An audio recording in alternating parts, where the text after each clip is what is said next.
hello लोगोफोर खुलुमबाय आङो दिनै मोनसे जाथायनि सायावहाय फिन गोदान भिडिअ लाबोनाय जादों नोंथांमोनहा बे भिडिअखौ गुदिनिफ्राय जोबजासिम नायनानै शेयार खालामनानै हो जाहाथे नोंथांनि बे भिडिअ शेयार खालामनायावनो मोनसे नखर एबा सोरबा सासेखौ जोङो मदद होनो हायो नङा होमबा नोंथांमोन दा बेनिखायनो भिडिअखौ शेयार खालामनानै हो आरो मोजां मोनोब्ला लाइकबो खालामनानै होबानो जाबाय आरो नोंथांमोनहा कमेन्ट खालामनो दाबाव भिडिअआव दा बे जाथायनि सायाव आङो थाबैनो फोरमायहरनोसै भिडिअखौ आङो सर्ट खालामनो सानदों नोंथांमोन दा बे जाथाया 5 तारिख फेब्रुवारि दाननिफ्राय स्टार्ट जादों 5 तारिख फेब्रुवारि खालि जोंनिनो माखासे बर' लाइमोनफोरा बेंगलरावहाय फैनो होननानै निउ बङाइगावनिफ्राय ट्रेन गाखोबोदोंमोन बिथांमोनहा माने जे कामाख्या ट्रेन नङा होमबा बे कामाख्या एक्सप्रेस बियो माने फुल एसि होननानै बुंदों दा बिनि जाहोनाव बिसिनाव कनफार्म टिकेट मोनैनि जाहोनाव बेहाय गाखोनो हायाखै होननानै बुंदों बिनिफ्राय दा बिसोरो बे कामाख्या एक्सप्रेसआव गाखोनो हायैनि जाहोनाव मुम्बाइआव फैनाय मोनसे ट्रेनाव गाखोनानै फैदों दा आङो ट्रेननि नाम आरो नाम्बारखौ स्क्रिनाव होगोन आं लिरनानै लायाखै बेनिखायनो एसे खोन्थानो उसुबिदा जादों दा बेसोरो बेंगलराव फैनाया डाइरेक्टलि मुम्बाइनि ट्रेनाव गाखोनानै मुम्बाइनिफ्राय रिटार्न बेंगलरावहाय कर्नाटकआव फैफिननायनि टारगेटमोन बिसिना दा बिसोरो 5 तारिख खालि निउ बङाइगावनिफ्राय बे मुम्बाइसिम गाखोबोबाय ट्रेनाव फैनानै 7 तारिख मोनानि सम 10:30सोआव सासे जोंनिनो बर' लाइमोना मिसिं जाबाय आरोखि ट्रेननिफ्राय ओंखारनानै बियो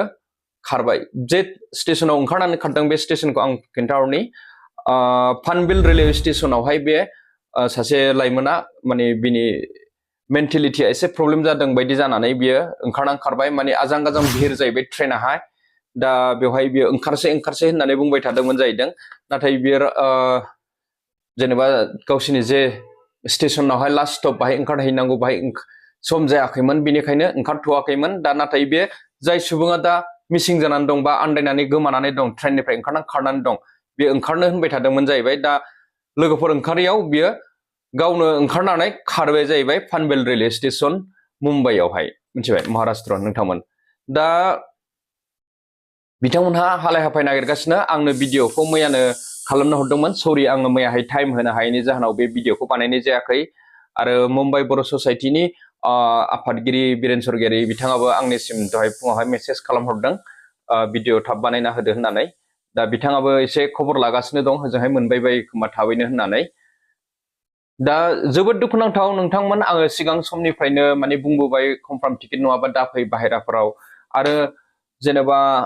कर्नाटकआव बा बेंगलराव फैनाय सुबुंफोरा मानो मुम्बाइनि ट्रेन गाखोनांगौनि गोनांथि दङमोन नङा होमबा दिनै ट्रेनखौ मोनाखैबा नेक्स्ट डेआव गाखोनो हायो नङा होमबा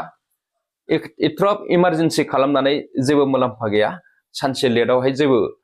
प्रब्लेम जायामोन नङा होमबा दा माथो खालामनो बिथांमोनहा फैबाय आरो गोमाफैबाय नै दा हालाय हाफाय नागिरनांबाय दा बे जाय सुबुङा गोमादों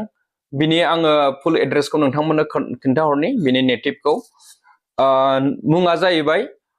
बारलांफा औवारि 24 इयार्स ओल्ड बिनिफ्राय केयार अफ केदार औवारि भिलेज नाम्बार 1 सान्तिपारा पिअ कुंग्रिं डिस्ट्रिक्ट चिरां बिटिआर 783375 पिनक'डा नोंथांमोन आङो दा बेवहाय स्क्रिनाव बे गोमानाय सुबुंनि फट'खौबो होगोन लोगोसे जाय लोगोआ दा नागिरगासिनो जायजों फैफादोंमोन बिनि बिसिगि होननानै बुंदों दा बिनि कन्टेक्ट नाम्बारखौ आं होनानै होगोन स्क्रिनावहाय नोंथांमोनहा बबेबाफोर जायगायावहाय बिथांखौ नुसनबायोबा बा मुम्बाइआव थानाय सोरबाफोर जोंनि बर' लाइमोनफोरा बे बारलांफा औवारि फंबायखौ नुसनबायोब्ला हमथानानै दोन आरो बे आं स्क्रिनाव होनाय कन्टेक्ट नाम्बाराव थाबैनो कल खालामनानै खोन्थाहर आरो हायोब्ला आंनिसिमबो खोन्थाहरनो हागोन दा नोंथांमोन बेखिनियानो दिनैनि भिडिअआ थेंक इउ